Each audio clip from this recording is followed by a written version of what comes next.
3 erreurs que tu fais sûrement avec ton chien. Marchand-Laisse Édition. Pensez que pour ton chien, ça, c'est inné. Phoenix, harnais?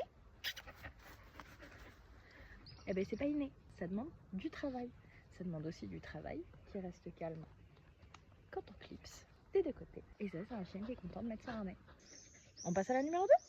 Oubliez que le réflexe du chien va être un réflexe d'opposition. Donc quand on va mettre une pression, il va mettre la même de son côté.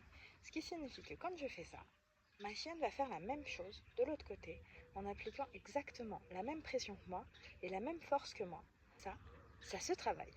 Et quand vous le travaillez, ça vous permet d'avoir une laisse détendue qui va vous suivre sans tirer et sans se poser de questions. Si on va à droite, hop. Le dernier est très simple, c'est oublier que la différenciation des outils peut permettre de faire quelques petits miracles. Et oui, si vous utilisez une laisse enrouleur, votre chien ne sait jamais quand il peut être à 5 mètres ou quand il peut réellement être à 1 mètre. Si vous voulez avoir un chien qui a une vraie clarté, il vous faudra 2 outils différents.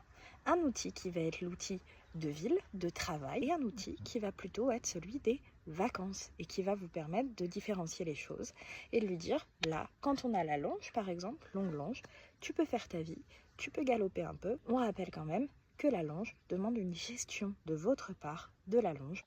Abonne-toi pour plus d'astuces et pour les exercices qui vont avec, qui arriveront dans quelques jours. Ciao!